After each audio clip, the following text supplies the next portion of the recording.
Депутат Мұсабаев Самат Базарбайұлы.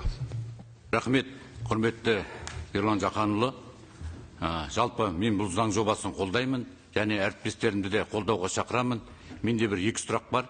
Бірінші сұрағым баяндамашы сізге, сонымен қатар индустрия және инфрақұрылым даму министрлігінің өкіліне. Сіздер осы заңды осы парламентке әкелместен бұрын сол шекараны бар көзбен көрдіңіздер ме?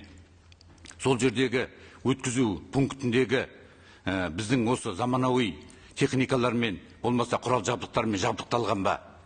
Ол жердің инфраструктурасы қандай жағдайда?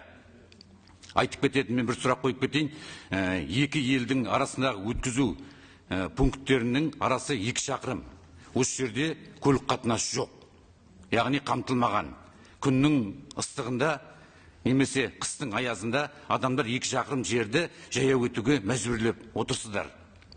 Бұл 2 шақырым жердің 1900-і Қазақстанға тиісті де, қалған 100 метрі Түркменстанға тиісті. Осы мәселе қалай шешіледі?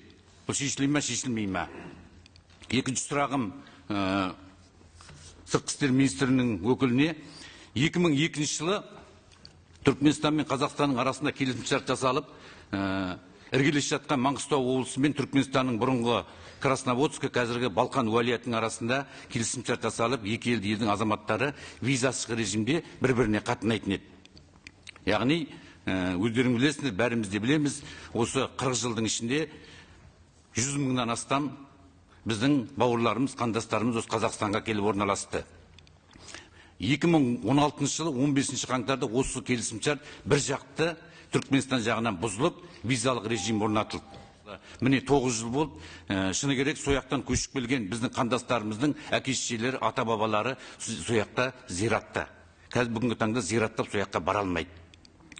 Себебі визалық режим орнатылды. Ақтау қаласында консулдық тапсырылған 100 адам құжат тапсырса, оның біреуіне береді, екіншісіне бермейді. Сондай жағдай болып тұр. Сонда 18 жылы, 19 жылы қайтыс болған ата-бабалардың төлқұжаттарын сұрайды мысалы.